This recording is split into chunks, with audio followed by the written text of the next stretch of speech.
gente. Boa tarde. Meu nome é Ludmila, eu sou procuradora do Estado em Mato Grosso do Sul. Atualmente estou como vice-presidente do FONASSE, que, para quem não sabe, é o Fórum Nacional dos Centros de Estudos e Escolas das PGEs e da PGDF. É uma rede de apoio que visa justamente fazer esses eventos de capacitação, onde a gente possa aproveitar o conhecimento de colegas que estudam temas específicos, onde a gente possa disseminar o conhecimento, tratar de temas relevantes também. E, antes de mais nada, eu gostaria de agradecer de antemão o professor e colega Hamilton Bonato, também o professor e procurador do município, Rafael Oliveira, por terem aceito o convite para participar hoje, para tratar de um tema que vocês puderam perceber, a nossa sala está ficando cada vez mais cheia, né? Tamanha a importância do assunto que vai ser tratado hoje, e essa é uma semana decisiva, porque é a semana véspera de entrada em vigor da nova lei de licitações. Ainda acho que tem muita gente esperando que ainda vai acontecer alguma coisa em termos de legislação que segure um pouco a entrada em vigor da lei, mas eu não sei, tudo indica que a partir de 1º de abril nós teremos um novo regime de licitação e nada mais do que correto do que saber como é que vai ser essa transição do novo regime, do antigo regime para o novo, porque em algum momento, em certa medida, elas vão continuar coexistindo. Quero agradecer a presença de todos os colegas, procuradores dos estados, servidores públicos que vieram hoje aqui participar e dizer que este evento ele estará depois sendo disponibilizado no canal do YouTube do FONASSE. E antes de dar início propriamente, passar a palavra para o presidente do FONASSE, colega, querido amigo Luiz Vale, vamos fazer alguns combinados para a gente manter o evento transcorrendo da melhor forma possível. Se você não checou, agora é o momento de verificar se o seu microfone está desligado, porque, infelizmente, se ele ficar ligado, dá ruído, atrapalha a exposição do palestrante.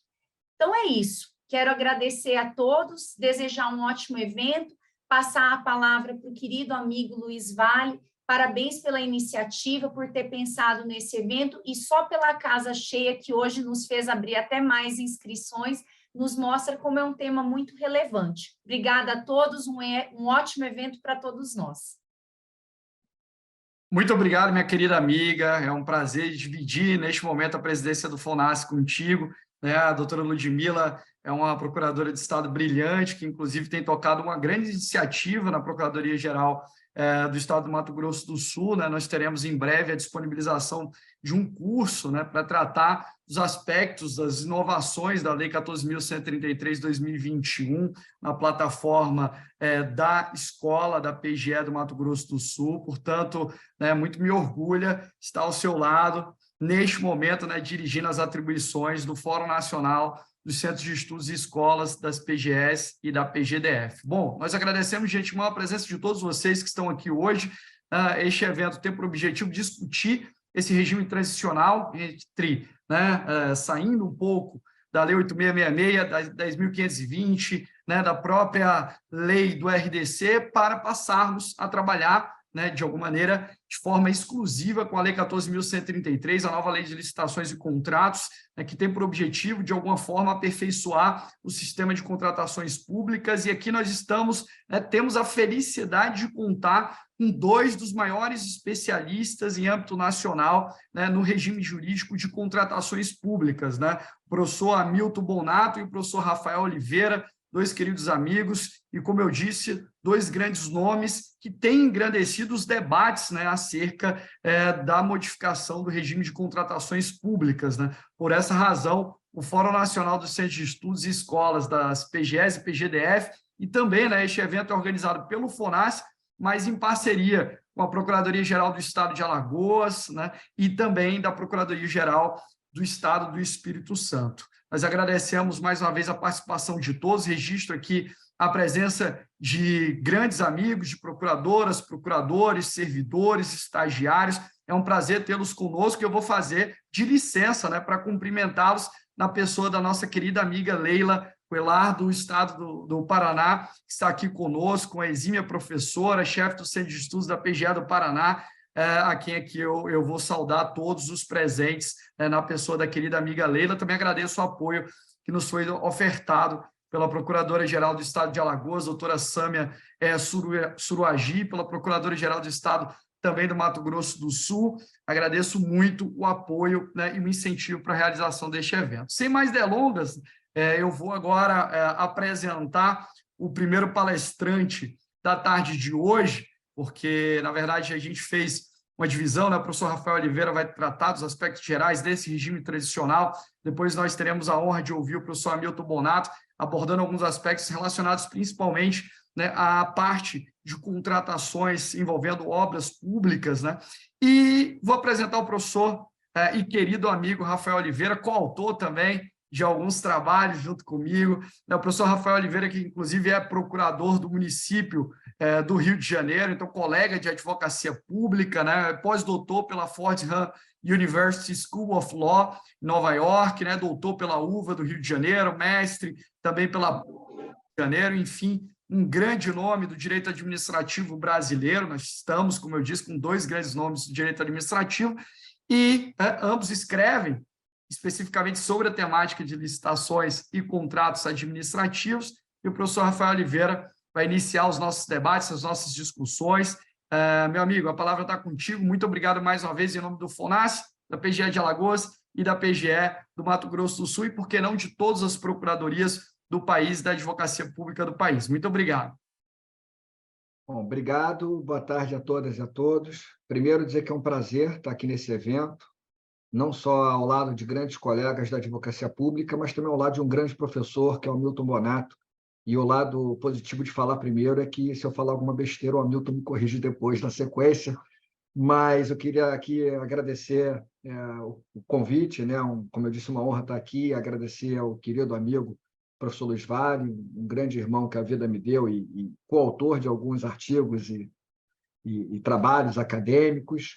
Também agradecer à professora Ludmila, né, que está também na direção do FONASSE, a todas as procuradorias, e um agradecimento especial à presença também da professora Leila, que eu tenho uma admiração enorme pela família inteira, né? A Leila e o Egon são uma dupla, né? Formam uma dupla de craques aí do direito público.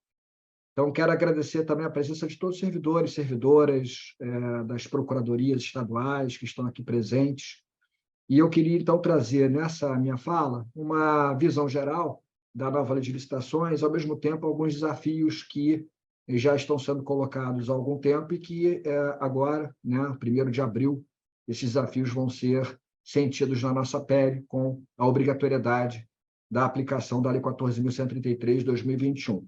Então, acho que o primeiro ponto que eu queria trazer nessa minha fala seria justamente a percepção de que a Lei 14.133 de 2021, apesar de não ser uma lei disruptiva, ela não rompe completamente com o passado, ela traz algumas inovações e alguns desafios que a gente vai ter que enfrentar e superar, se já não superaram alguns estados e municípios, porque a nova lei de licitações traz dezenas de dispositivos que remetem a regulamentos, né? Então, diversos dispositivos dependem de regulamentação para serem efetivamente aplicados.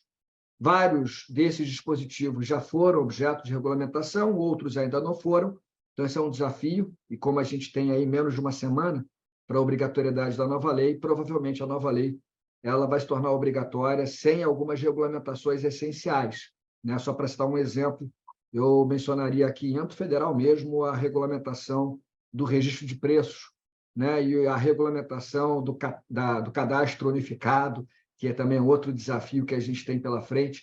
Então, tem alguns regulamentos que ainda não vieram, e isso vai gerar realmente uma dificuldade na aplicação integral da nova lei. Outros regulamentos já existem e, apesar de já existirem, não afastam também algumas polêmicas. Eu vou tentar abordar isso ao longo dessa minha explanação. Mas acho que o primeiro ponto é esse. Então, nós temos esse grande desafio, né, de regulamentar a nova lei de licitações e, na verdade, o que pode, de alguma maneira, minimizar essa transição é o fato de que nem tudo que está na nova lei de licitações é uma grande novidade, né? A gente percebe no texto algumas regrinhas, né, alguns institutos que você já encontrava na legislação esparsa, então vou tentar aqui dar alguns exemplos. Em primeiro lugar, em relação à Lei 8666 de 93, realmente, se a gente fizer uma comparação entre a nova lei e a Lei 866, realmente há muitas novidades e grandes avanços. Mas nem tudo é novidade em relação à Lei 866. Algumas questões são mantidas, né? Por exemplo, as hipóteses de licitação dispensada, de alienação de bens sem licitação. Se a gente for comparar o artigo 17, incisos 1 e 2 da Lei 866 com o artigo 76 da nova Lei de Licitações, as situações ali de licitação dispensada são muito parecidas. Então, você tem alguma manutenção de alguns institutos que eram encontrados até então na Lei 866, na nova Lei de Licitações. Mas verdade que, em relação a essa legislação tradicional, nós temos aí grandes avanços na Lei 14.133. Tem muita inspiração a nova lei na legislação do pregão. Basicamente, o que a nova lei faz é pegar tudo aquilo que estava na Lei 10.520, 2002, e incorporar ao seu corpo. Então, nós temos desde o rito procedimental da nova lei, que é muito semelhante ao pregão, em que você tem uma fase de julgamento antecipada e depois, sim, a fase de habilitação, e mesma coisa em relação à adjudicação, finalizando com homologação, que era o rito do pregão, passando também pela figura do pregoeiro, que é mantida na nova Lei de Licitações, e quando não for pregão, a lei menciona também o agente de contratação, que, na verdade, na minha opinião, nada mais é do que o pregoeiro com outro nome, porque é a pessoa física lá, um órgão singular, que vai presidir, né, o certame, ao invés da regra mais antiga, tradicional da Lei 866, que você tinha uma comissão de licitação. Então, você pega ali muita coisa do pregão, e inclusive a formatação eletrônica, né, da licitação, que já era preferencialmente eletrônica no pregão, e agora passa a ser preferencialmente eletrônica para toda e qualquer modalidade de licitação. E, além dessa inspiração na lei do pregão, nós percebemos uma clara inspiração também na lei do RDC, do Regime Diferenciado de Contratação, né, em vários aspectos, passando pelo orçamento sigiloso, a possibilidade do poder público não divulgar, né, o orçamento estimado da contratação para os licitantes, e só publicizar esse orçamento depois de finalizada a etapa de julgamento. Isso já era uma questão colocada na lei do RDC, assim como a remuneração variável de acordo com o desempenho. Você encontrava no RDC, encontrava na lei de parceria público-privada, também na lei das estatais, e agora aparece o contrato de desempenho na Lei Geral de Licitações. Além disso, a contratação integrada, que era um regime de execução indireta de obras e serviços de engenharia que você encontrava lá atrás, no decreto já revogado da Petrobras, o decreto 2745, depois na lei do RDC, na lei das estatais, e agora aparece esse regime, né, da contratação integrada, em que a contratada faz o projeto básico executivo e executa a obra, presta o serviço de engenharia. Esse regime aparece também na nova lei de licitações. Essa análise que eu acabei de fazer, ela justifica, inclusive, a solução que a legislação trouxe. Ou seja, nós vimos aí na Lei 14.133 a estipulação de um prazo de transição do regime antigo para o novo regime. Esse prazo de 2 anos, que se iniciou lá em 1º de abril de 2021 e vai se encerrar agora no sábado, 1º de abril de 2023, foi um prazo para experimentalismo, né? Para experimentação por parte das administrações públicas, de modo que os gestores públicos puderam, em tese, né, nesse prazo, testar a aplicação da nova lei, sem jogar fora, eventualmente, a utilização da legislação tradicional. O que não poderia fazer seria misturar os regimes antigo e novo no mesmo procedimento de contratação, mas a legislação deu esse prazo de 2 anos para o gestor público optar por utilizar o regime antigo num determinado procedimento, o regime novo num outro procedimento, portanto, fazer uma transição teoricamente mais suave. Na minha opinião, essa é a percepção que eu tenho tido a partir de contatos com várias procuradorias e municípios e alguns estados. Na minha percepção, esse prazo não foi muito bem aproveitado. Pelo que eu tenho visto, a esmagadora maioria dos entes federados deixou para a última hora, assim como todos os brasileiros fazem normalmente, né? A gente sempre deixa tudo para a última hora, acho que é uma característica, infelizmente, muito comum, né, entre nós. E isso também não é nenhuma novidade, não é a primeira vez que isso acontece, provavelmente não será a última, né? Na época lá da lei das estatais, quando veio a lei 13.303 de 2016 e trouxe também um regime lá próprio, né, de licitações e contratações para aquelas empresas estatais, também se estipulou um prazo semelhante de 24 meses para que as estatais adaptassem seus regulamentos, né? E muitas estatais, no final do prazo de 2 anos, não adaptaram, não observaram aquele prazo, não adaptaram seus regulamentos. Então, essa questão ela não é nova, infelizmente, e nós temos aí um desafio, como eu disse lá no início. Muitos municípios e estados não experimentaram a nova lei de licitações como poderiam ter experimentado, né? E agora vão na marra ter que aplicar a nova lei. Vai ser um grande desafio, mas eu vou chegar em alguns pontos específicos daqui a pouquinho. Acho que o primeiro diagnóstico, então, é esse. A nova lei de licitações rompe muito com a Lei 866, mas não rompe totalmente, traz algumas questões da Lei 866 para o seu corpo.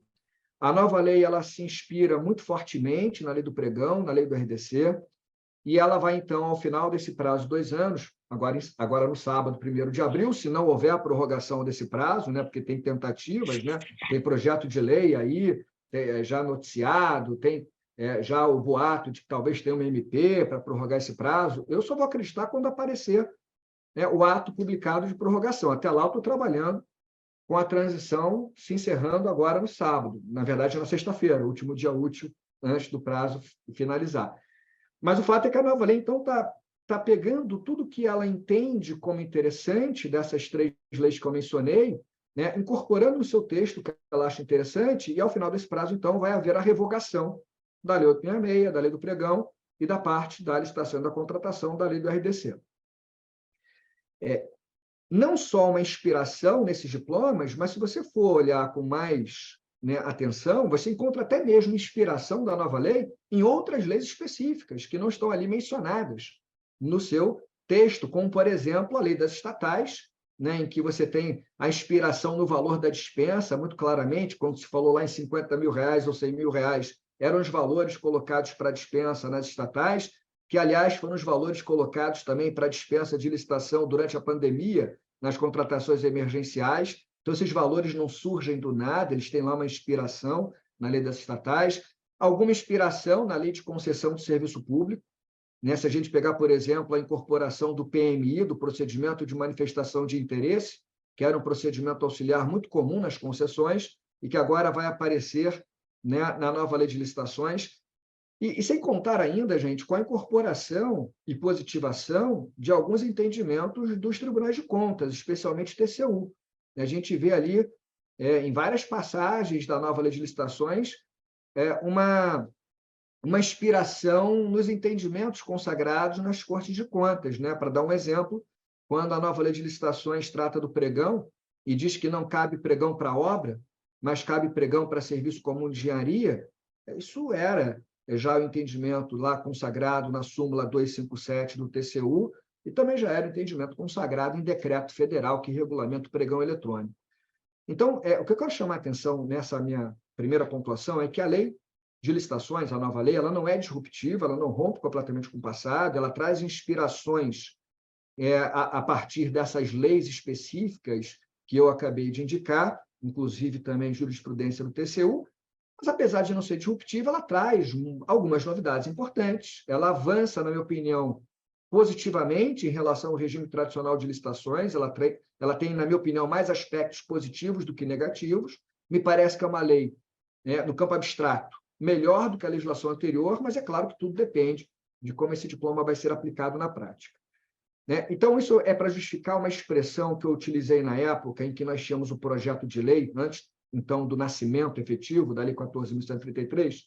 Na época, eu escrevi um artigo sobre o PL e eu usei a expressão provocativa, né? Museu de novidades. Na verdade, eu trouxe uma indagação, uma provocação. Se a futura, na época eu falei do PL, né? Se a futura nova lei de licitações seria um museu de novidades, que é a expressão utilizada pelo Cazuza na famosa música em que ele dizia que o tempo não para e o presente repete o passado.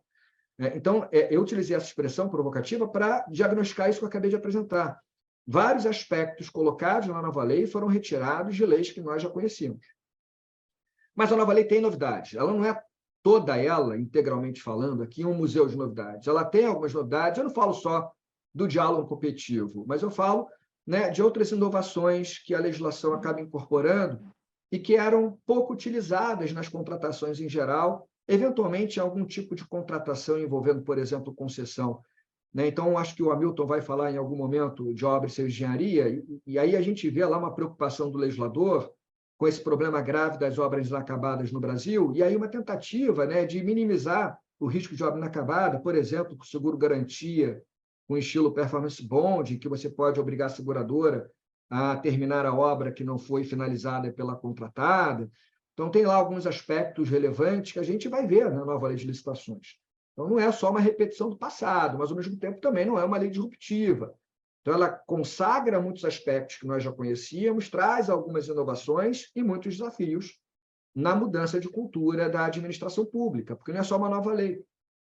Ela parte de uma premissa de que a administração pública tem que mudar sua cultura.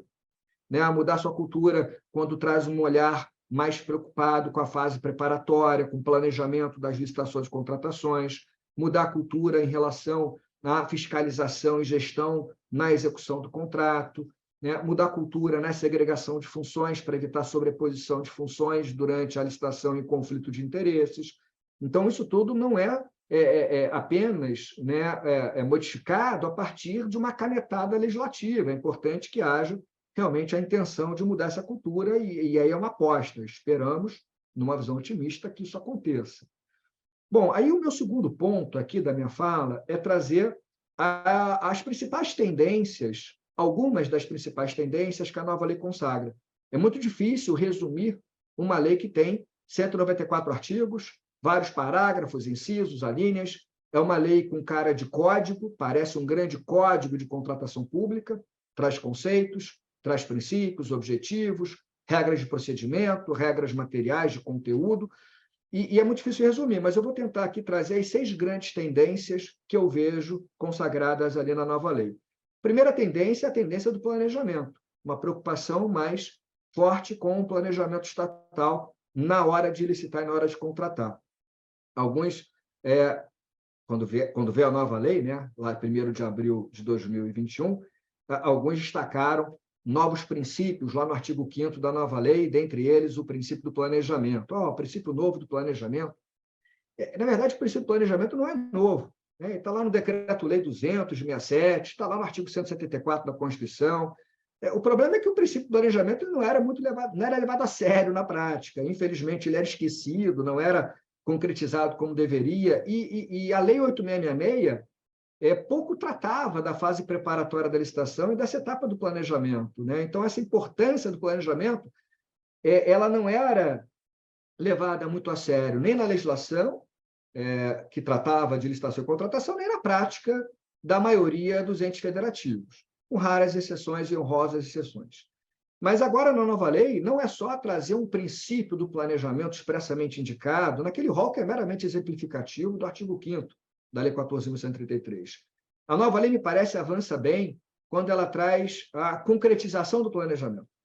Então, você encontra ao longo da lei a necessidade de elaboração do plano de contratações anual, o PCA, está lá no artigo 12, inciso 7 da nova lei. Lá aparece como uma faculdade, né, poderá o ente federado elaborar o PCA, eu tenho interpretado como um dever de elaborar o plano de contratação anual, ainda que você tenha alguma flexibilidade, né, de ajustar o plano, mas ele, na minha opinião, deveria ser obrigatória, a sua apresentação deveria ser obrigatória. Além do PCA, a questão do ETP, do Estudo Técnico Preliminar, que poderia ser uma realidade em âmbito federal, em várias contratações, mas não é uma realidade em muitos municípios, né, em alguns estados. Então, agora está na lei a necessidade de elaboração do ETP, que vai embasar o futuro projeto básico e o futuro termo de referência, sem contar o artigo 18, né? O artigo 17, inciso 1, e o artigo 18. O artigo 17, quando fala das etapas, destaca a etapa da fase preparatória, ao contrário da lei anterior, que ficava com foco mais na fase externa da licitação, e o artigo 18 detalha a fase preparatória, tudo aquilo que tem que ser praticado na fase preparatória e que pode ser detalhado também por cada ente federado na sua respectiva regulamentação. Então, essa preocupação do planejamento é uma grande tendência que eu aplaudo e acho que é um grande avanço na nova lei. Uma segunda tendência que eu destaco é a tendência da celeridade procedimental. né, com a diminuição de formalidades, com a utilização de novas tecnologias. A nova lei de licitações ela traz uma preocupação muito grande com a parte consensual, com a convalidação de irregularidades, que são meras informalidades, ou, perdão, meras irregularidades formais que não geram, né, prejuízos para direitos das pessoas ali envolvidas. Então, quando possível, o poder público deve corrigir as suas falhas, não necessariamente anular e jogar fora o procedimento por conta de uma irregularidade meramente formal. Né? Nós temos também uma outra questão, que é a formatação eletrônica, agora vira uma regra geral, o que era até então para o pregão, a preferência eletrônica, agora é uma preferência eletrônica para toda e qualquer licitação. Então, a licitação presencial, definitivamente, a licitação presencial passa a ser uma exceção, em qualquer caso, não só no pregão, e que tem que ser muito bem justificada para ser utilizada. E nós temos, portanto, também uma consagração, como eu já tinha mencionado, do rito do pregão, em que você faz o julgamento antes da habilitação, por exemplo. Agora passa a ser uma regra geral, inclusive para concorrência, para qualquer modalidade de licitação, o que é um avanço importante, porque o pregão já trazia ganhos de eficiência e de velocidade no procedimento, com essa inversão de fases, porque, na verdade, o rito tradicional do 866 era extremamente formalista e burocrático, né? Não fazia muito sentido, pelo menos como regra geral, a gente investir tanto tempo num procedimento de licitação analisando documentação formal de habilitação de interessados, quando, no final das contas, o poder público vai contratar o primeiro. Se não tiver condição, contrata o segundo, mas vai contratar uma empresa. Então, ao invés de ficar perdendo tempo, analisando documentação de habilitação de todos os participantes do certame, e, eventualmente, você inabilita lá um interessado, ele recorre, o recurso tem efeito suspensivo, e aí depois ele entra com ação judicial, consegue suspender o procedimento, e depois você vai para o julgamento e verifica que ele não é o vencedor. Então, você perde um tempo enorme discutindo com pessoas que você não vai contratar. Então, fazer o julgamento primeiro, com aquele recado, vamos direto ao que interessa, definir logo a ordem de classificação, porque depois, na habilitação, eu verifico do primeiro colocado, se tiver ok, eu contrato, se não, vou seguindo a ordem de classificação até achar alguém que vai estar ali habilitado, eu vou contratar. Então, isso traz velocidade para a licitação. Então, a celeridade, me parece que é uma segunda tendência aí que eu vejo na nova lei de licitações. Além do planejamento da celeridade, uma terceira tendência consagrada é a tendência da função regulatória ou função extraeconômica da licitação. Essa percepção de que a licitação e as contratações públicas elas são tão importantes, representam mais de 10% do PIB brasileiro, que o poder público tem, então, no seu poder de compra, a possibilidade não só de fazer, em tese, né, contratações mais eficientes, mas também utilizar esse poder de compra para trazer resultados positivos fora do contrato. Trazer a implementação, por exemplo, de alguns direitos fundamentais, né, que não estão ali, eventualmente, sendo discutidos naquele contrato, mas indiretamente você acaba trazendo, digamos assim, externalidades, né, positivas a partir daquela contratação pública. A função regulatória não é uma grande novidade, nós já tínhamos alguma preocupação na legislação anterior, mas a gente vê uma preocupação muito maior com essa função regulatória na nova lei de licitações. Uma preocupação tão grande que já há uma discussão se o legislador não exagerou, né, nas exigências e no uso da função regulatória na nova lei de licitações.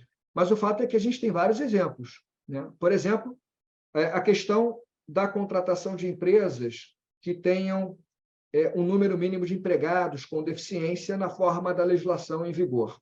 A legislação estipula, né, a obrigatoriedade de empresas contratarem empregados com deficiência, tem lá alguns percentuais que variam de acordo com o tamanho da empresa. Isso acontecia na Lei 866, havia lá uma margem de preferência, né, no artigo 3º da Lei 866, uma margem de preferência de até 25% em favor de empresas que tivessem empregados com deficiência. Agora, na nova lei, não é mais margem de preferência, agora virou requisito de habilitação. Então, se uma empresa não tiver um número mínimo de empregados com deficiência, né, e não tiver uma justificativa para isso, essa empresa vai ser inabilitada de uma licitação. Então, digamos que o legislador foi mais rigoroso com essa exigência. Para dar um outro exemplo, uma preocupação muito grande do legislador, né, em incentivar a instituição de programas de integridade nas contratações públicas. seja obrigando a criação de programas de integridade nas contratações de grande vulto, que hoje estão em 200 e poucos milhões de reais. Era 200 milhões, né? Esse valor foi atualizado já 2 vezes, então está 200 e poucos milhões de reais. Tem que criar programas de integridade ou incentivar, sem obrigar, mas incentivar a criação de programas de integridade, estabelecendo que a empresa que tiver programa de integridade, por exemplo, vai ter benefício no eventual desempate com outro licitante, ou trazendo também o programa de integridade como um parâmetro sancionatório para aplicação de sanções da nova lei de licitações. E para dar mais um exemplo, que me chama muita atenção, é a preocupação do legislador com a proteção das mulheres. E aí eu falo das mulheres que são vítimas de violência doméstica, em que a lei permite, lá no artigo 25, que o edital estabeleça a obrigatoriedade da empresa, né, ter um número mínimo de empregadas vítimas de violência doméstica. Tivemos um decreto recente, federal, publicado no Dia Internacional da Mulher, que estabeleceu que esse percentual vai ser 8%, na verdade, das vagas que vão ser ali utilizadas na contratação. E também o critério de desempate. Lá no artigo 60, um critério de desempate em favor de empresas que tenham política de equidade entre homens e mulheres no ambiente de trabalho. Então, se é uma empresa que demonstra, por exemplo, paga o mesmo salário para o homem e para uma mulher que ocupam a mesma função na empresa, se ela demonstra que tem lá um programa de equidade a sério, né, essa empresa, em tese, vai ter uma preferência na contratação se empatar com outra empresa. Então, tudo isso entra nesse cenário que eu estou chamando a atenção de função regulatória, sem contar a preocupação com a sustentabilidade ambiental, que é uma marca muito forte da nova lei de licitações, inclusive nas contratações de obras e serviços de engenharia, que é o tema lá do querido amigo. Também destaco agora como quarta tendência, falei de planejamento, celeridade, função regulatória, quarta tendência, a tendência da eficiência econômica, uma busca de eficiência econômica nas contratações. E um exemplo de busca dessa eficiência econômica é o contrato de desempenho, ou contrato de performance, ou contrato de eficiência. Não importa o nome, né? A gente tem vários nomes para a mesma realidade. O que importa é que é um contrato em que a gente pode estabelecer uma remuneração do contratado que vai variar de acordo com o seu desempenho, como se fosse aquela cenourinha na frente do coelho. E quando o coelho chega mais perto da cenourinha, dá uma mordida que pode ser maior ou menor, dependendo da proximidade em que o coelhinho chega lá da cenoura. Quanto mais afastado da cenoura, mais difícil fica para dar aquela abocanhada da cenoura. Mal comparando, é como se no contrato você estipulasse cenourinhas para o contratado, né, metas de desempenho, e se o contratado cumprir aquelas metas de desempenho, vai ganhar uma remuneração maior, se não cumprir todas as metas, uma remuneração menor, e assim por diante. E você tem o critério de julgamento, que é um critério específico para esse contrato de desempenho, que é o critério do maior retorno econômico, que é um critério de julgamento específico para contratos de eficiência. Então, por exemplo, se o poder público quer contratar uma empresa para diminuir o seu custo fixo com a conta de luz, conta de energia, sei lá, está gastando R$100 mil por mês de conta de energia, quer gastar menos? Pode fazer um contrato de desempenho, contrato de eficiência, e o critério de julgamento pode ser um retorno econômico, em que uma empresa vai ganhar um determinado percentual sobre, né, a redução da conta de energia desse poder público. Se ele gasta R$100 mil como referência mensal, e essa é a referência que ele usa lá na licitação, ele pode dizer que a empresa vai ganhar um percentual sobre a redução desse valor da conta. Então, se você reduzir de 100 mil para 80 mil, você vai ganhar um percentual sobre os 20 mil ali que eu estou economizando. Se você reduzir mais, de 100 mil para 40 mil, você vai ganhar um percentual sobre os 60 mil economizados. E, em tese, seria um jogo de ganha-ganha. O poder público ganha com a economia gerada e o particular ganha, que é remunerado de uma forma melhor, de uma forma mais intensa, e tem o incentivo de ser mais eficiente, que quanto mais eficiente ele for, em tese, maior será a sua remuneração. Uma penúltima tendência é a tendência da transparência. A nova lei de licitações, preocupada em trazer uma maior transparência para as licitações e contratações, pediu, por exemplo, a criação, e já foi criado na prática, o Portal Nacional de Contratações Públicas, o PNCP.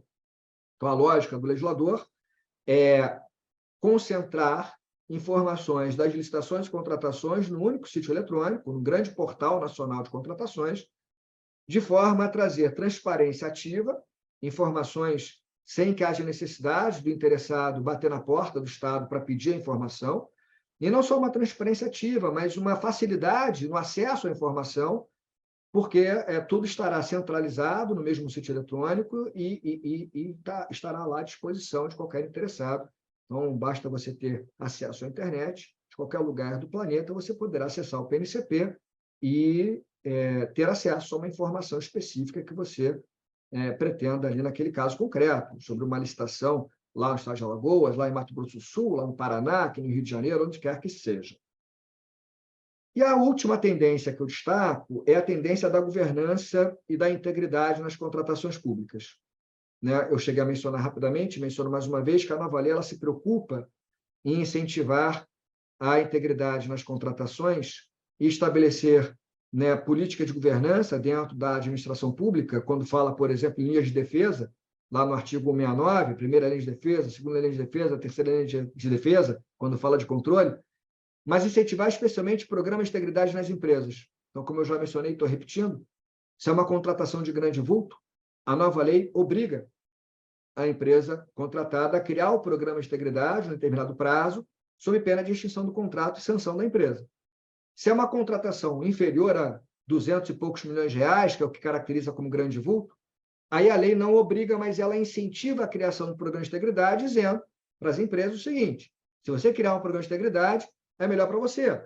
Você vai ter uma vantagem no eventual desempate na licitação, você vai ter uma vantagem porque se você tiver dentro da sua organização a prática de um ilícito por parte de um funcionário, você, empresa, se você tiver o programa de integridade, eu vou levar isso em consideração para atenuar, eventualmente, a sanção que eu vou te aplicar. Então, existem incentivos para a criação de programas de integridade dessas empresas. Aí, um parênteses, a primeira lei do país a fomentar ou exigir programas de integridade em contratações públicas, até onde eu sei, foi a lei do Estado do Rio de Janeiro. E aí os meus colegas aqui do Estado aplaudem, quando eu falo isso. Finalmente, um exemplo para o Brasil inteiro, agora está na nova lei de licitações. Falei, gente, não comemora não, porque nós temos aí talvez a primeira lei, pelo que eu sei, mas isso não é motivo para comemorar, é porque, infelizmente, no Estado do Rio de Janeiro, nós tivemos uma crise ética tão forte, basicamente todos os ex-governadores ou estão presos ou mortos, tirando, acho que uma governadora que está viva e não foi presa, que a situação é tão caótica que a legislação teve que trazer essa preocupação mais intensa com o problema de integridade. Então, a justificativa da lei do Estado do Rio de Janeiro foi uma justificativa muito ruim, um cenário muito crítico aqui sob o aspecto ético. Mas essa formatação que a legislação estadual aqui trouxe, em relação ao problema de integridade, serviu de modelo. Vários outros entes federados trouxeram suas leis também incentivando programas de integridade, e é um exemplo raro na lei de licitações de um experimentalismo de baixo para cima, em que o legislador nacional /federal incorpora uma experiência que foi inaugurada no Estado ou no município. Porque a gente está acostumado, na nossa federação, que é quase de mentirinha, porque a maioria dos entes federados não tem autonomia de verdade, porque não tem recurso suficiente, então uma federação para inglês ver, é quase assim no final do dia, numa federação que é quase um Estado unitário, em que a União Federal, dona do cofre, dona da chave, do cofre onde está o dinheiro, fazendo as suas transferências voluntárias ou involuntárias, ela que, na verdade, comanda e traz as grandes regras. Então, o comum que a gente vê na prática, infelizmente, para mim, que sou procurador de um município, são experiências top-down, que vem de cima para baixo. E a lei de licitações é uma lei muito pensada em Brasília. E aí é um desafio, porque a nova lei de licitações, assim como a lei anterior, ela leva em conta uma realidade federal, e que está muito longe da realidade da maioria esmagadora dos mais 5 mil municípios. Então, os municípios, especialmente, têm um grande desafio pela frente. Os grandes estados já têm uma estrutura que permite ali uma adaptação mais fácil para a nova lei. Não estou dizendo que seja fácil. E o governo federal, mais ainda, porque tudo aquilo que foi colocado na nova lei, ou muito daquilo que foi colocado, já era uma realidade âmbito federal. Agora, e os municípios? Eles vão ter que se adaptar a essa realidade colocada de cima para baixo na nova lei de licitações. Então, esse é um grande desafio, que é o desafio federativo. E aí eu vou partir para a minha fase final aqui da fala, justamente para demonstrar pelo menos 2 exemplos de aplicação dessa minha fala final aqui, desse desafio federativo. A nova lei de licitações traz algumas soluções que podem ser complicadas para diversos municípios e estados, né, que podem ser um desafio para a implementação desses estados e municípios. E aí o primeiro exemplo que eu dou, de 2 exemplos, o primeiro exemplo é o artigo 8º, né, da nova lei, que fala do agente de contratação. O artigo 7º fala dos agentes públicos em geral. O artigo 7º diz que os agentes públicos que vão trabalhar nas licitações e contratações devem ser preferencialmente servidores efetivos. E aí vem o artigo 8º, quando fala do agente de contratação, diz que ele tem que ser servidor efetivo. Então, se a gente entender que o artigo 8º é uma norma geral de licitação, que vai ter que ser observada goela abaixo por estados e municípios, se tem que ser servidor efetivo, agente de contratação, e o artigo 8º, parágrafo 5º, diz que no pregão vai se chamar pregoeiro, se essa regra for imposta de cima para baixo, a gente não poderia ter mais servidor comissionado atuando na condução das licitações e contratações nos estados e municípios, na figura do agente de contratação, na figura do pregoeiro, por exemplo. Então, esse é um desafio, né? E como é que a gente vai superar esse desafio? Enfim, nós temos 2 interpretações aqui em relação ao artigo 8º, porque aquela discussão do que é a norma geral, o que não é norma geral na lei de licitações, que é uma discussão sem fim, e é uma discussão, muitas vezes, casuística, né? O que eu entendo é que você pode, numa primeira interpretação, entender que é a norma geral e exigir que o município e os estados tenham apenas agora servidores efetivos na função de pregoeiro ou na figura do agente de contratação. Me parece razoável sustentar, e é o que eu tenho sustentado, né, quando tenho falado desse tema para os colegas de procuradorias, é que esse artigo 8º ele poderia ser considerado uma norma específica. Porque é um artigo que trata de agente público, é um artigo que trata de competência de agente público, é um artigo que trata do regime jurídico aplicável a determinado agente público que atua num procedimento administrativo, no caso a licitação, e aí, por ser uma norma, portanto, que trata de servidor e de competências, atribuições, me parece que a gente pode sustentar, como tradicionalmente se sustenta, que norma de servidor público entra na autonomia federativa de cada ente. E que, portanto, municípios e estados podem legislar de maneira autônoma sobre seus servidores e, eventualmente, podem adotar soluções diferentes para os seus servidores estaduais e municipais, diferente daquela solução que foi adotada no governo federal. E na prática, existem já alguns entes federados que foram nessa linha de interpretar o artigo 8º como norma específica e estabeleceram, nos seus âmbitos federativos, a possibilidade de agente de contratação comissionado.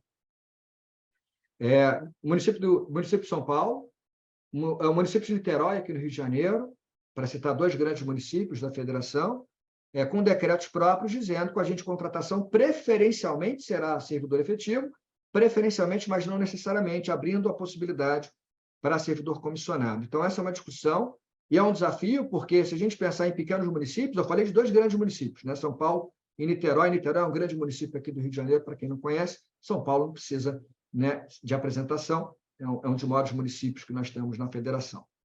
Mas imagina pequenos municípios em que você mal consegue fazer segregação de funções. Você não tem servidores efetivos suficientes. E, ao mesmo tempo, tem que segregar a função numa licitação. Se você não puder ter um comissionado na função do agente de contratação, na função de pregoeiro, nós teremos um desafio quase insuperável em alguns desses municípios menores. E uma outra questão é um tema que eu abordei com o professor Luiz Vale. Então, aproveitar aqui e puxar a sardinha para o Luiz Vale, né, nosso presidente, quando nós escrevemos sobre a inconstitucionalidade, a interpretação conforme a Constituição do artigo 10 da nova lei de licitações, que tem uma previsão que é muito parecida com aquela colocada no artigo 17, parágrafo 10 da lei de improbidade. Né? Lembrando que em 2021 tivemos muitas mudanças no direito administrativo, não só a nova lei de licitações, mas também no mesmo ano, uma nova lei de improbidade. Na verdade, a mesma lei na numeração, ainda é a Lei 8429 de 92, mas em 2021, toda a lei de improbidade, basicamente, foi alterada. E aí uma das alterações vai naquela linha do artigo 10 da lei de licitações. O que esses artigos da Lei de Licitações, o artigo 10, e da Lei de Improbidade, o artigo 17, parágrafo 10, acho que parágrafo 10 ali, artigo 17, né? O que eles estabelecem? Parágrafo 20, perdão, obrigado, Luiz. Parágrafo 20. Artigo 17, parágrafo 20 da Lei de Improbidade e artigo 10 da Lei de Licitações. Obrigado aí pela ajuda. Basicamente, a regra geral é a seguinte, que foi estipulada. Se o administrador público, se o gestor público, se ele tomar uma decisão com base no parecer jurídico da advocacia pública, uma Procuradoria do Estado, uma Procuradoria Municipal, a AGU, né, se tomar uma decisão com base no parecer jurídico e amanhã esse agente público for acusado da prática de um ato ilícito, seja improbidade ou não, que a gente está falando também da Lei de Licitações, esse agente público vai ter o direito de exigir que a advocacia pública faça a sua representação, sua defesa. A Lei de Licitações, ela ainda traz uma atenuação, ela diz que essa defesa vai ser necessária para agentes e ex-agentes públicos, mas se houver lá indício da prática de dolo, a advocacia pública não precisaria fazer a defesa. Na Lei de Improbidade não tem sequer essa ressalva. Na Lei de Improbidade, né, a Lei de Improbidade, como vocês sabem, foi alterada em 2021 e agora não tem mais a improbidade culposa, né? A culpa saiu de cena na improbidade, havia culpa na lesão ao erário, agora não tem mais culpa, toda a improbidade agora é dolosa, e a Lei de Improbidade diz que você tem que fazer, você procurador, né, tem que fazer a defesa do agente público, se ele atua com base no seu parecer, nas ações de improbidade, mesmo que ele seja acusado, e na improbidade agora só cabe esse caminho, por uma improbidade dolosa. Pois bem, um argumento que a gente pode trazer para dizer que esse artigo é um artigo que se aplica apenas em âmbito federal é justamente entender, voltando para a Lei de Licitações, que o artigo 10 da Lei de Licitações é uma norma específica e não uma norma geral. Até porque consagra, na verdade, aquilo que já constava de portaria da AGU. A AGU já tinha portaria que tratava dessa defesa judicial e extrajudicial pela AGU de agentes ou ex-agentes públicos, ali especificados. Mas essa não era, e não é ainda, a solução que muitos estados e municípios adotam para ajudar o gestor público a ter segurança jurídica na sua atuação e ter uma defesa qualificada enfim, na eventual acusação que lhe for apresentada, mas sem que isso passe pela advocacia pública, por exemplo. Então, muitos estados e municípios adotaram soluções diversas. Em alguns entes federados, por exemplo, o gestor acusado ele vai poder contratar livremente lá o seu advogado, e aí vai ter um teto lá de remuneração com dinheiro dos cofres públicos, dos honorários desse advogado. Então, tem lá parâmetros, né? Tem balizas, mas é o gestor público que vai escolher o seu advogado no privado, e os cofres públicos vão custear essa defesa. Eventualmente, havendo a condenação amanhã, ele vai ter que devolver aquilo que foi dado como custeio da sua representação, que é muito parecido com aquele seguro que muitos CEOs, né, e diretores de empresas têm no âmbito privado. Né? Você tem lá o seguro em que ele tem lá um limite para utilizar honorários e contratar um advogado, se ele for acusado, mas se ele for condenado, eventualmente ele vai ter que ressarcir tudo aquilo que ele teve de benefício naquele custeio de defesa. Então, você tem várias soluções que vão sendo encontradas nos diversos entes federados que não passam necessariamente pela defesa feita pela advocacia pública do agente acusado. E aí nós temos, em relação a esse caso, uma decisão recente do Supremo Tribunal Federal, né, o plenário do Supremo declarou inconstitucional, na verdade, fez uma interpretação conforme a Constituição, lá na improbidade, do artigo 17, parágrafo 20, e lá, na interpretação conforme a Constituição, o que o Supremo bateu o martelo? É o seguinte, olha, cabe à advocacia pública decidir os casos em que ela vai fazer a defesa dos seus agentes públicos. A advocacia pública não é obrigada a fazer a defesa, ela vai ponderar e decidir como vai ser feita a defesa desses gestores. Então, na verdade, o que o Supremo acabou dizendo estados, municípios, vocês têm liberdade, autonomia, para vocês tomarem uma decisão de como vocês, procuradores do Estado, procuradores dos municípios, vão fazer a defesa do gestor público. Se vocês vão fazer essa defesa, vocês vão ter a defesa custeada com os cofres públicos, quais serão as regras desse custeio, vocês vão definir. Falou isso para a Lei de Improbidade, não falou ainda para a Lei de Licitações. Vamos aguardar, porque tem uma ação direta de inconstitucionalidade já discutindo o artigo 10 da Lei de Licitações e que está pendente de julgamento. mas se o Supremo tiver ali uma linha de coerência, se já falou isso para a improbidade, já a regra é muito semelhante, provavelmente vai falar algo semelhante para o artigo 10. É esperar para ver. Mas o argumento principal que eu apresento é o mesmo argumento que eu apresentei para o artigo 8º. No artigo 10, a gente está falando de atribuições da advocacia pública. E a União Federal não tem competência para tratar da atuação do procurador do Estado lá de Alagoas, do procurador do Estado do Mato Grosso do Sul, do procurador do Estado do Paraná. Quem vai tratar das competências e atribuições dos procuradores estaduais é a respectiva legislação estadual. Então, a União Federal não tem competência para estabelecer normas gerais para a atuação das procuradorias estaduais e municipais, por exemplo. Então, se é assim, a gente interpreta o artigo 10 como uma norma específica e cada ente federado poderá trazer normas específicas para a atuação das suas procuradorias. Então, pessoal, acho que essas são algumas considerações que eu queria trazer para vocês. A gente está numa etapa de transição. Eu trouxe aqui uma visão geral da nova lei de licitações, alguns desafios específicos, e lembrando o seguinte, 1º de abril agora é sábado, né? Então, em tese, se não houver prorrogação do prazo de 2 anos, já na semana que vem não tem mais escapatória, não tem mais opção, todo mundo vai ter que aplicar a nova lei. Já está havendo aí uma discussão de como essa transição será feita. Tivemos um acórdão recente do Tribunal de Contas da União, o acórdão 507 de 2023 do TCU, que decidiu, essa decisão do plenário lá do TCU, decidiu que a opção pela utilização da legislação tradicional, essa opção tem que ser feita até sexta-feira agora.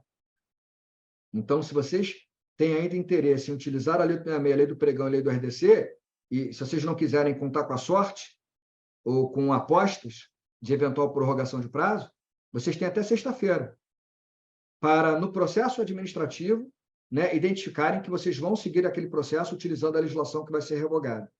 Não precisa publicar o edital até sexta-feira, porque essa era a discussão, né, entre o antigo Ministério da Economia, que dizia que tinha que publicar o edital até 31 de março, e o atual Ministério de Gestão e Inovação de Serviços Públicos, e agora o TCU, que acabaram optando por essa outra interpretação. Não precisa publicar o edital, basta que você decida que vai utilizar a legislação tradicional até sexta-feira. Estabelecendo prazo até o final do ano, para você aí sim publicar o edital. Tá? Então, para ontem isso. A gente está aqui conversando numa terça-feira, a gente tem quarta, quinta e sexta, se não houver prorrogação, para fazer essa opção. É isso, pessoal. Queria agradecer mais uma vez aqui o convite do FONASSE, agradecer o convite também da PGE de Alagoas, PGE Mato Grosso do Sul e todos os demais procuradores e procuradoras, servidores e servidoras aqui presentes. Devolvo a palavra para vocês agora, aí sim, né, terem aquela aula especial com o nosso querido professor Milton Bonato. Obrigado, gente. Amigo, professor Rafael Oliveira, né, uma honra sempre te ouvir, com considerações extremamente lúcidas, né, sobre esse regime de transição e a necessidade que nós temos no âmbito da administração pública de promover a adequada adaptação para que tenhamos segurança jurídica nos processos de contratações, e esse é um ponto muito importante. Tivemos aí praticamente 2 anos, né, para transitar entre o regime legislativo anterior e o regime atual, posto pela Lei 14.133 de 2021, e agora precisamos, né, elucidar ainda mais essas questões, considerando a vigência exclusiva, né, que se aproxima da Lei 14.133 de 2021. Você trouxe muitos dos pontos que precisam aqui ser objeto de debate no âmbito da advocacia pública, dentre eles, né, eu destaco a sua fala final, inclusive referenciando o artigo 10º da nova lei de licitações, que está sendo objeto de questionamento do Supremo Tribunal Federal, acerca da representação dos agentes públicos e tantas outras questões ligadas às etapas, ao planejamento dos processos licitatórios. Muito obrigado, meu querido amigo, professor Rafael Oliveira, e sem mais delongas, né, eu também só gostaria de registrar um agradecimento especial à Procuradora-Geral do Estado do Mato Grosso do Sul, né, a doutora Ana Carolina, também apoia este evento, que está prestando o suporte necessário, junto com a doutora Ludmila, que é a nossa chefe do Centro de Estudos da PGE do Mato Grosso do Sul. Agora eu passo a palavra para o querido professor, né, Hamilton Bonato, que é colega de Procuradoria Estadual, né, procurador do Estado do Paraná, chefe lá do Consultivo também, e um grande especialista na temática de contratações envolvendo obras e serviços de engenharia. Todo mundo provavelmente, se não conhece, deve conhecer, por ser urgente, a obra do professor Hamilton sobre licitações, e contratos envolvendo obras e serviços de engenharia, editora Fórum, e tantas outras obras que também foram publicadas pelo professor Hamilton, assim como pelo professor Rafael Oliveira, o seu clássico de licitações e contratos aí da editora GEM.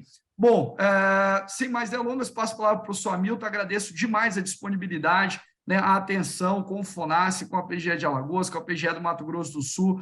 Nós tivemos contato anterior, professor, sobre uma outra questão, o professor sempre muito solícito, então agradeço aqui a sua disponibilidade, a palavra está com o senhor e nós estaremos atentos aqui para ouvi-lo, esclarecer questões ligadas às obras de serviços de engenharia. Muito obrigado.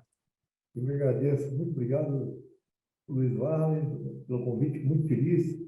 Doutora Ludmila, muito obrigado. Eu cumprimento a todos os colegas e as colegas que estão aí, cumprimentando a minha colega Leila Cuellar, que sempre nos apoiando aqui nas iniciativas junto aos servidores da PGE e servidores de todo o Estado. Eu tenho um orgulho muito grande de dizer que eu fico até hoje muito nervoso quando fazer uma palestra, ou uma fala qualquer, uma conversa como essa aqui. Agora, falar depois do Rafael Oliveira, gente, é desesperador, não é nervoso mais, não?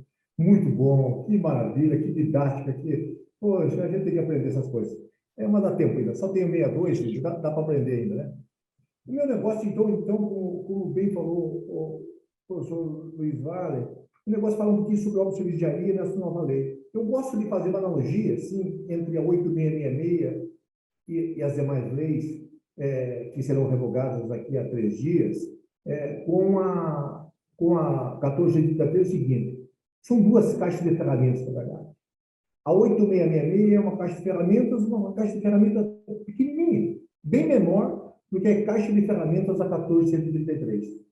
Inclusive, eu cheguei a escrever um artigo assim, logo que saiu a lei, que obras públicas da nova lei de licitações, eu diria que é um mar de institutos que esperança. Então, já dá para dizer que eu não sou um pessimista em relação à Lei 14.133. Ao contrário, quando se trata de obra, e eu aí volto a pôr meu capacete branco aqui de engenheiro, assim tal, eu trago muita esperança que muitas coisas mudem. E outra coisa, eu também não me enquadro com aqueles que estão desesperados para fazer obras com a Lei 14.133. Por quê? Se essas pessoas que querem fazer obra com a 1433 forem conservadoras, eu digo para vocês que não muda muito em relação a 8666. Concorrência é um pregão, como bem falou o professor Rafael, praticamente pregão. Eu digo sempre assim, é igual o pregão e igualzinho. Não muda nada. É igual o pregão, não muda nada. Tá? Se há alguma mudança, apenas empate ficto. 10%, 5%, a depender, inclusive, da interpretação sobre isso. Teve um artigo dirigido pelo professor Rony Charles a respeito disso.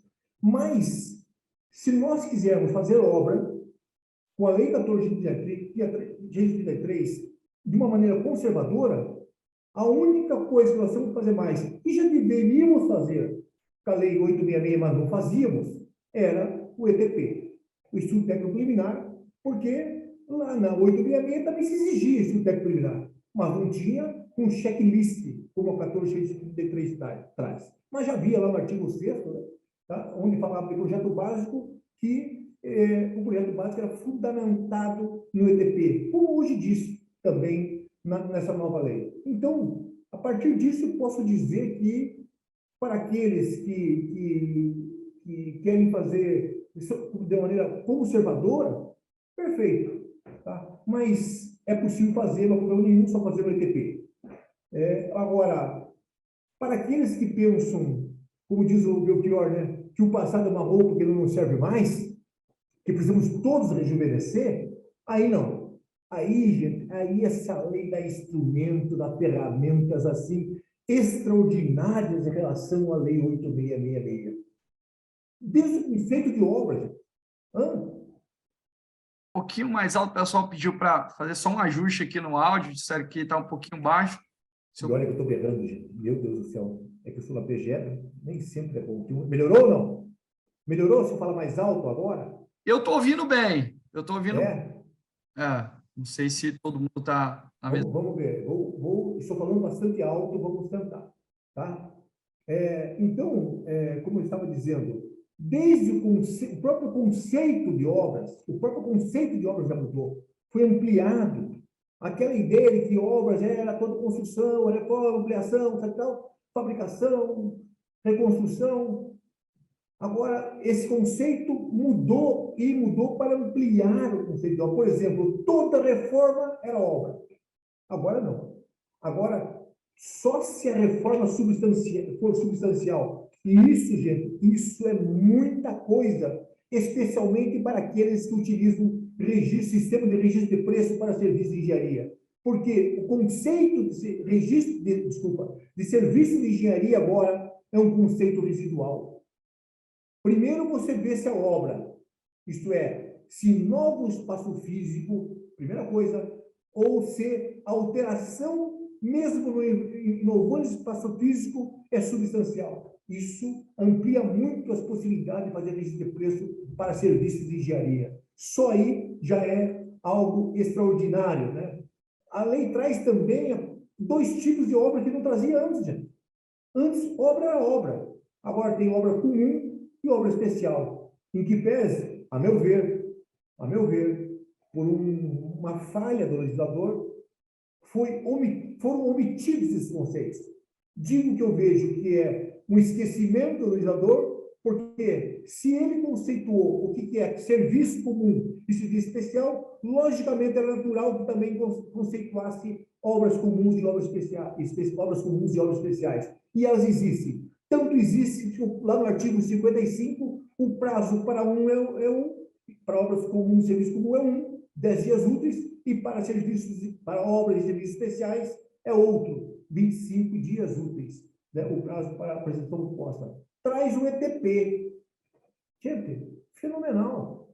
Nós temos praticado muito isso, temos feito oficinas com os servidores, e o que abre de possibilidade, o que faz com que os servidores parem para pensarem especialmente nos requisitos e nas soluções possíveis que se encontram no mercado, é extraordinário. O que eu fico assim, abismado em ver que as pessoas veem o ETP como um obstáculo, e não é. O ETP é uma grande oportunidade de a gente pensar melhores soluções para o Estado, gente. Então, eu vejo isso como algo muito bom, você pensar no teu problema, a partir desse problema, depois de aprofundar nesse problema, você buscar as diversas soluções possíveis que estão no mercado, escolher a melhor, para depois da fundamentação para o teu elemento técnico instrutor. Pode ser TR, anteprojeto, projeto básico e ou projeto executivo. As modalidades de licitações, o professor Rafael já falou tão bem, então eu não vou me aprofundar, mas a gente pode perceber que veio eu digo, em relação ao 8666, 2 modalidades novas. A primeira é o diálogo competitivo, verdade? Pouco, eu vejo, será usado em obras de engenharia, porque a engenharia brasileira tem soluções para esses problemas que necessitam de obras para resolvê-los. Mas trouxe um novo em relação ao 866, uma nova modalidade chamada concorrência. Porque a concorrência da 1433 e da 8666, a questão é apenas de homonímia, porque são, na verdade, concorrências diferentes. Concorrência vai ser eletrônica, tal qual o pregão, como já falamos alguma vez, né? E o pregão, nós sabemos, não se aplica para obras de engenharia, não se aplica para obras, se aplica para serviços de engenharia comuns. Está bem tranquilo isso na lei, mas para obras não se aplica. E daí que não se aplica pregão para obras? O que diferencia uma modalidade da outra, senão o rito? E concorrência tem o mesmo rito. Então, licitaremos obras por concorrência. Lógico. E essa concorrência, o que é? Eletrônica. Um lance semelhante ou igual igual ao pregão, isso pouco vai mudar. Né? Os prazos mudaram para obras de vigiaria, eu falei, mas os prazos não são mais em função da modalidade. Os prazos, ou eles são em função do tipo de serviço, né? se é comum ou especial, também em função do regime de empreitada, ou também do critério de julgamento. Então, são 3 possibilidades de estabelecer prazos menores, e alguém fala, mas 10 dias é muito pouco para uma obra comum. É pouco? Dá mais. Aquilo é mínimo só, não há problema nenhum. Tá? E também a questão ainda interessante que vem a questão da inexequibilidade. Sempre se discutiu muito aquela inexequibilidade que era relativa entre todos os licitantes, deixou de ser em relação aos licitantes e passou a ser apenas em relação ao orçamento estimativo, que na nova lei é o orçamento estimativo, é o preço máximo, 75%, já se pressupõe, há indícios de inexequibilidade, 85% a necessidade de fazer uma garantia a maior do que a garantia comum. A questão importante que veio para obras de vigiaria, da remuneração variável, esse tipo de sanção, uma sanção positiva, vamos dizer assim, tá? Esse tipo de sanção é muito interessante, porque quando você possibilita que, ao invés de fazer direito para que não seja penalizado, ele pode fazer melhor ainda, para que ele seja premiado. Isso, não dúvida nenhuma, o ser humano vai atrás desse prêmio. Gente. Não é à toa que nós viramos, alguns de nós viram atletas, porque nós estamos muitas vezes, até os que são profissionais, né, atrás de prêmios. Gente, tá? Isso nos traz, acho, um ganho muito interessante. E outras alterações, talvez não tão importante, mas é o 79 de contratos, que mudou a questão de prazo para 2 meses. Né? E eu destaco uma grande experiência que nós tivemos aqui no estado do Paraná, a questão do sistema de registro de preço para obras. Até hoje, o Tribunal de Contas da União não admite, pela 8666, o sistema de registro de preço para obras.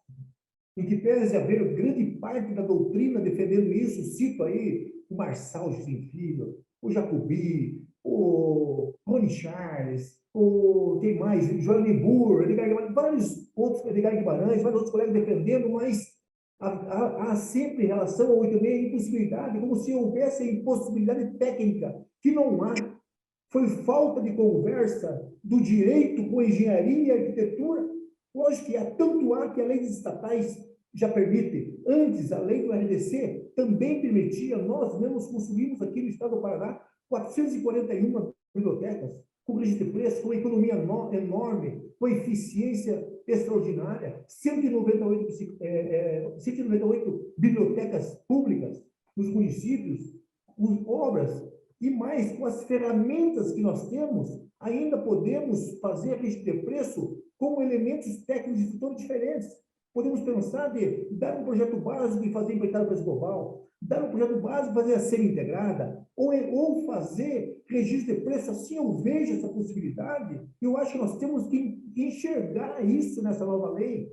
Tá? Nesse momento de transição, mais do que nunca, nós podemos, inclusive, fazer essa padronização a partir de anteprojeto. Se nós verificarmos o conceito dentro do projeto, conversarmos com a arquitetura e engenharia, vemos que é possível fazer isso. Aliás, defendi isso num artigo no e-book que eu escrevi aí, essa possibilidade. Então, temos isso no nosso decreto regulamentador aqui no estado do Paraná, que é o decreto nosso 10.086, de 17 de janeiro de 2022. Tá? O orçamento sigiloso. O orçamento sigiloso é algo que também, mais uma vez, e para obras é muito importante, eu vejo, tá? Porque especialmente quando você quer contratar uma obra e tem várias tecnologias no mercado que podem executar aquela obra. Muito bom deixar o orçamento sigiloso para que a gente possa pegar a melhor proposta técnica e ainda buscar um valor abaixo do teto que nós admitimos pagar. Quer dizer, as soluções são muitas, a caixa de ferramenta é muito grande. Tá? A questão da obra de grande vulto, o professor já falou lá, hoje 228 milhões e tantos, né? Que a questão, então, da questão, inclusive, da exigência da matriz de risco, nesse caso, em dois regimes de empreitada, que é a integrada e semi-integrada, são ganhos interessantes que nós trazemos. Trouxe novidades em relação ao licenciamento ambiental, a disposição final adequada dos resíduos. Tá? E também eu vejo assim, e isso nós já utilizamos isso numa obra. Agora, nós acabamos de licitar uma grande ponte aqui, que liga a cidade mais bonita do estado do Paraná, chama-se Matinhos, a uma cidade vizinha chamada Guaratuba, a cidade que eu nasci, logicamente, estou brincando. Estou brincando, não, meu coração fala isso, lógico. Tá? Nós utilizamos aí a possibilidade de obtenção do licenciamento ambiental pelo contratado. Tá? Aliás, até houve um questionamento até do Ministério Público a respeito disso. Como é que estão licitando obra sem licenciamento ambiental? Por sorte, eu havia escrito um artigo, mas quem tem um anjinho lá de cima cuidando da gente é bom, né? Eu havia escrito um artigo lá para o observatório da Fórum, né? Exatamente sobre isso, né? A gente mostrou que o Ministério Público compreendeu realmente que para fazer o LP, você precisa de um anteprojeto. Se eu faço contratação integrada, lógico que eu não preciso de licenciamento ambiental, porque eu consigo licitar só com o anteprojeto. E isso é possível tirar isso perfeitamente na lei 1433, né? Aí quem tiver o artigo, quem quiser ter a curiosidade de ler esse artigo, acho que ficou bastante, assim, ficou bem fácil de demonstrar isso, né? Você poder licitar uma obra sem licença ambiental, mas não porque você não quer o licenciamento ambiental, mas que ele pode ser adquirido, buscado depois, com todos os elementos que a empresa vencedora tem.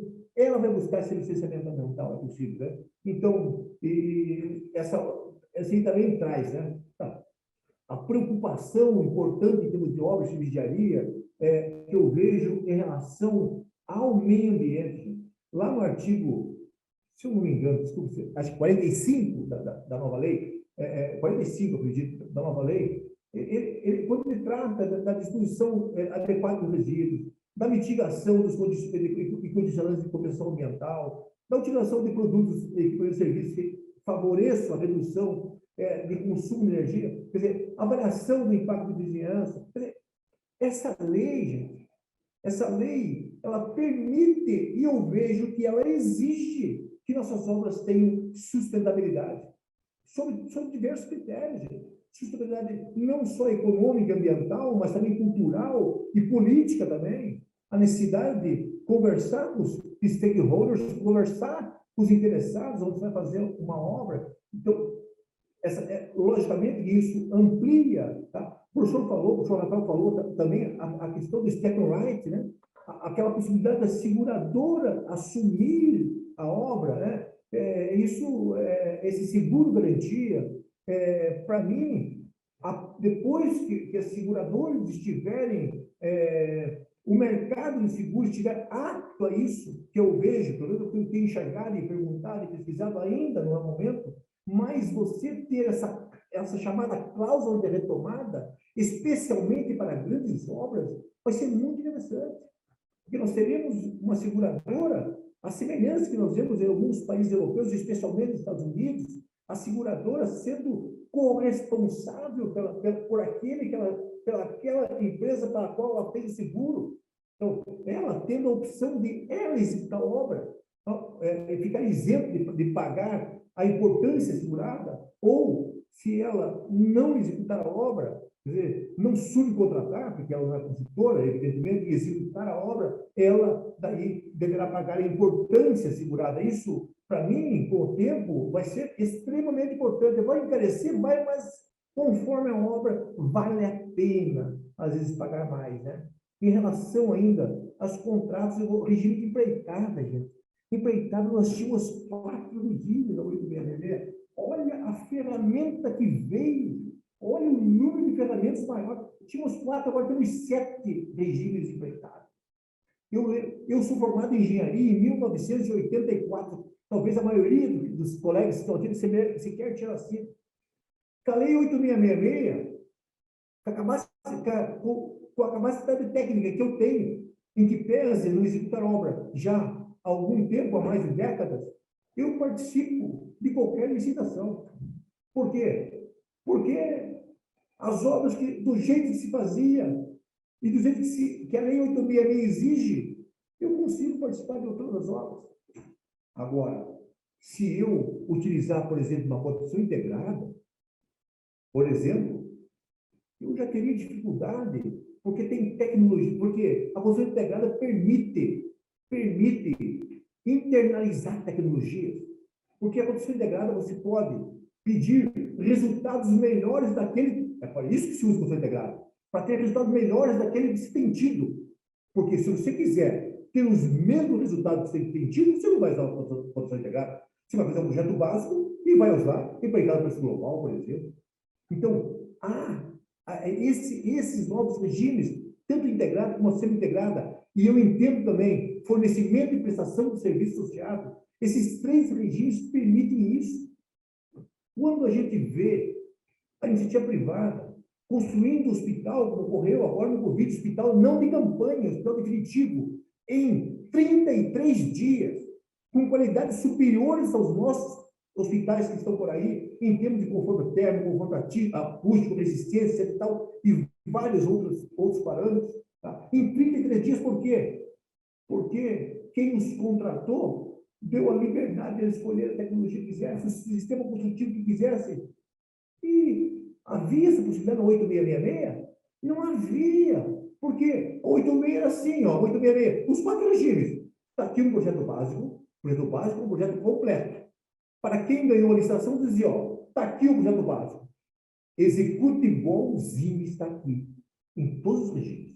Em todos os 4 regimes. Execute igualzinho. Só que um eu pagava por etapa, outro pagava exatamente o que era feito unitário, outra tarefa, pouquíssimo utilizado, gente, pouquíssimo utilizado, e outro, você, além de executar a obra igualzinho, você ainda dava ela funcionando. Mas em todas, você não dava nenhuma liberdade para aquele ganhar a administração internalizar novas tecnologias, trazer ganhos para a administração. Agora não. Esses 3 regimes permitem. Aliás, todos nós sabemos, eu sou integrado, nós partimos do anteprojeto e o contratado faz o projeto. Na semi-integrada, partimos do projeto básico e permitimos a quem ganhou a licitação, ao fazer o projeto executivo, dê outras soluções e altere o projeto básico com outras soluções construtivas.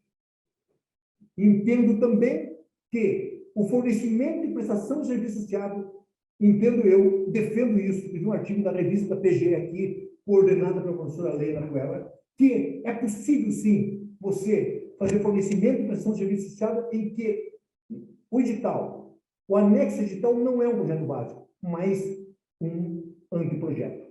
E quem ganha a licitação faz o projeto básico executivo, executa a obra e presta serviços associados, podendo, inclusive, ser serviços de facilities, se assim quiser. Entendo também que eu posso sim entregar um projeto básico. Tá? A semelhança de ser integrada. Pega o projeto básico, altera para trazer ganhos para a administração e para o consultor, evidente, para o contratado, evidentemente. E depois de construir a obra, presta os serviços associados por 5 anos, prorrogado mais 5, então podendo chegar a 10 anos. Quer dizer, ferramentas que precisam ser conectadas, gente. Elas não são isoladas mais. Não é estanque como era 8666. Nós temos que pensar todas as possibilidades.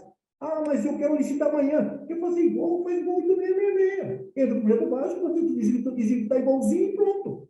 Dá certo? Dá. Se você fez o ETP, acabou. Faz igualzinho. Então, para aqueles que são conservadores, e são os que reclamam, por incrível que pareça, são os que estão com medo da lei, tá? Esses, na verdade, tranquilo para eles. Eles continuam fazendo igual. Se não quer inovar, se não quer rejuvenescer, se quer usar a mesma roupa, aquela roupa velha, perfeito, usa a roupa velha e vai para o casamento. Tá? Vai para o casamento, vai lá com remendo, tal. E vai. Essa abertura, o importante é que essa lei deu essa abertura. Tá? Agora, não me digam que é um problema você usar a lei nova amanhã. Tá? Senta com alguém que leu a lei, aqueles 13 itens do EDP, mesmo quando a solução Eu não vejo que existe ETP para obras, mas a solução do ETP em que aponta a obra como solução, tá? Senta e vai fazer o ETP em um dia. Vai fazer, é só ter pessoal, da arquitetura, de engenharia, juntos vai fazer em um dia, 2 dias. Não é desespero, gente. Estão levantando isso como algo de preocupação. Aqui nós tivemos que decidir a data, a data, tem dia 31. Nós decidimos aqui fazer dia 31 o edital. Tá? Ó, tem que publicar o edital de 31. Eu sei. Foi diferente da maioria. Mas, gente, olha só, olha o que nós fizemos esse tempo todo, gente. Pô, fizemos o decreto regulamentador, 734 artigos. Ah, mas é muito artigo, é? Conta da União para ver como já passou de 1.000. Vai chegar a 2.000 artigos. Soma tudo da União, vai chegar a 2.000 artigos. Perto disso. Tá? Mas tudo bem. Fizemos todas as minutas padronizadas. Capacitamos 1.600 servidores públicos presencialmente e tem mais 1.500 em EAD. Poxa, tem que começar, né, gente?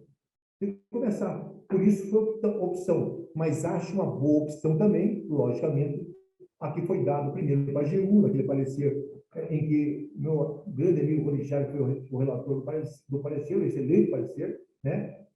Agora com essa decisão do TCU, perfeito, otimamente. Agora que eu vejo que nós, depois de fazer tudo isso, nos adiantarmos, nessa transição, nós pensarmos em jogando da barriga mais e mais para lá. Vamos ver, até agora, até esse momento, temos 3 dias ainda. Não houve pressão ainda para mudar essa data.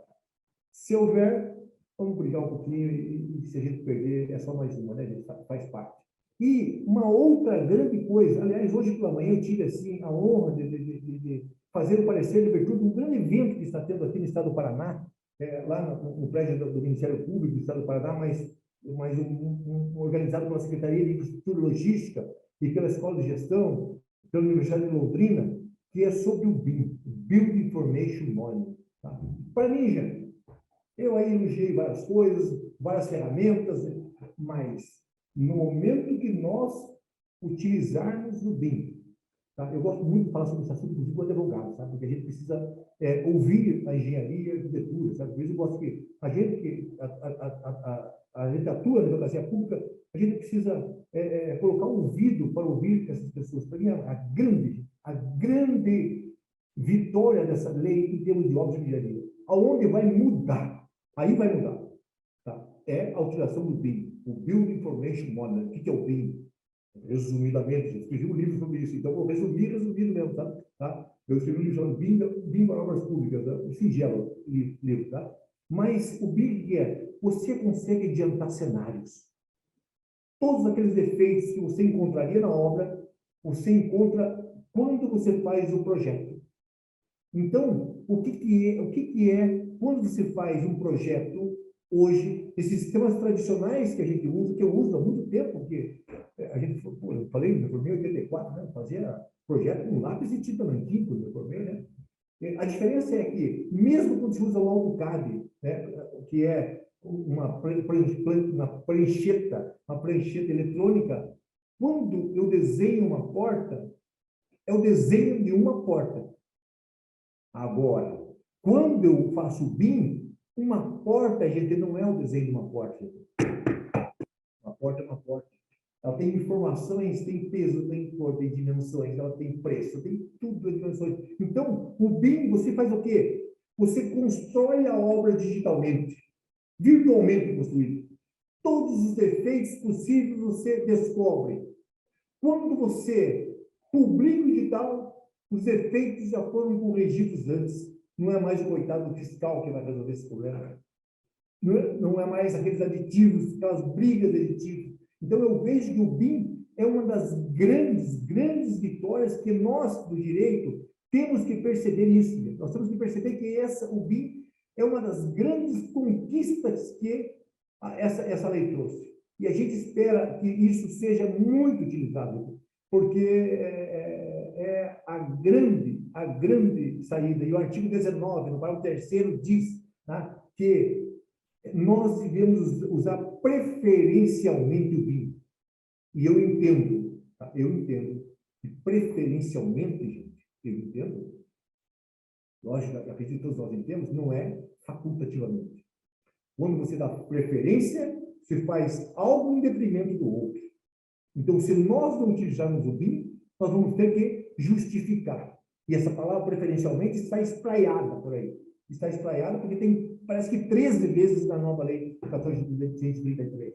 E, assim, eu mesmo estudo BIM há bastante tempo, não como engenheiro, estudo BIM mesmo como advogado, que aparece que eu vou dar amanhã, como fazer digital lá nesse evento, como fazer digital, tempo de referência, como é que eu faço isso, como é que eu licito em BIM?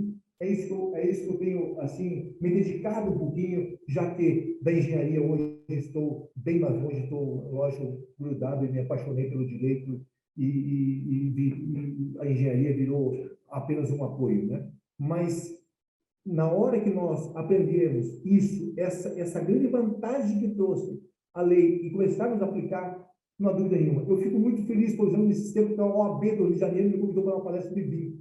Que legal poder falar com os advogados sobre BIM e trazer isso, gente, vamos aprender a licitar, a ajudar a licitar, a fazer, ver que isso não é restrição, ao contrário, a lei está trazendo essa possibilidade para nós de diminuirmos os erros, sermos mais assertivos. Tá? Então, eu vejo que, já encerrando também, porque é muito difícil, depois desse grande palestra que o professor Rafael nos trouxe aí, já encerrando, dizer que, gente, é uma mudança. Tá? Lógico, o professor Rafael falou, e eu concordo, trouxe, lógico, ele é um mosaico de muitos né? Acordos, instituição normativa, leis anteriores, tá? Mas ele trouxe muita novidade. Tá? Infelizmente, muitas vezes a gente não enxerga isso. Não nós que estamos aqui, evidentemente, mas às vezes nossos próprios servidores, nós temos que entendê-los, também conversar, dialogar com eles, porque eles não nasceram sabendo, não temos que crucificá-los, lógico que não, mas às vezes não entendo, às vezes você diz que você não, eu digo que você não sente nem vê, mas eu não posso deixar de dizer, meu amigo, que uma nova esperança em breve vai acontecer. Como diz o Belchior, né, na velha roupa colorida dele.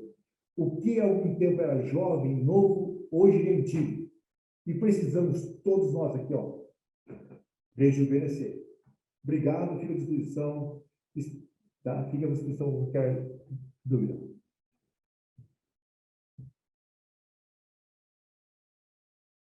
Extremamente esclarecedora, e eu acredito muito que a gente precisa mudar a mentalidade para aplicar, né, todo o potencial da Lei 14.133. Né? Nós ainda, muitas vezes, ficamos adstritos, né, aos modelos ou às formas de contratação anteriores, sem dar um passo além, justamente para que tenhamos, né, uma administração pública pautada por bons resultados, uma administração pública que esteja, né, atenta ao processo de transformação, inclusive digital, né? O professor falou do BIM, né? E a necessidade de você cada vez mais incorporar, e a lei passa por essa premissa de você incorporar novas tecnologias, né, no processo de contratação, para que possamos minorar os erros, as dificuldades e ter, né, processos de contratações que estejam. E, especificamente, acho que alguém ligou sem querer. Ah, pronto, perfeito. Processo de contratações que, de fato, possam trazer e refletir a efetividade que o serviço público busca, né? Não só pautado, como bem destacou aqui, queria ressaltar a presença do nosso querido amigo professor Delano, né, que é procurador aqui do estado de Alagoas, também um grande especialista na temática de licitações e contratos. Estará conosco em um outro evento, nós faremos um evento só para tratar dos cases das procuradorias estaduais e do DF, e o professor Delano estará conosco, e essa preocupação também com a melhor modelagem de contratação que possa servir às necessidades específicas, né, do serviço público. Nós temos outros parâmetros também aí que provavelmente vamos discutir e que precisamos implementar dentro dessa perspectiva de mudança de panorama nas contratações, que são as contratações para inovação, a Lei Complementar 182, é um outro ponto também que a gente vai aprofundar e devemos aprofundar para entender essa sistemática. Eu agradeço muito ao professor Hamilton, que é um grande especialista, principalmente né, nas contratações envolvendo obra de serviço de engenharia. Agradecer ao meu querido amigo professor Rafael Oliveira, um grande craque do direito administrativo, né, com quem tenho a honra de escrever alguns artigos e livros também, e agradecer a participação de todos, né? Tivemos procuradores, procuradoras, estagiárias, estagiários, servidoras, servidores, né, todos atentos a esse processo de transmutação do sistema legislativo. O que é importante destacar é que nós estejamos aí a todo momento em capacitação, né? Que não estejamos aí só adstritos a esse momento de transição, mas a todo momento em capacitação para que melhor, né, tenhamos condições de efetivar as necessidades da administração pública, para que tenhamos processos de contratações muito mais efetivos, eficientes, e que, para que, de fato, né, a atuação dos servidores, dos agentes públicos como um todo, possa ser a mais próxima possível,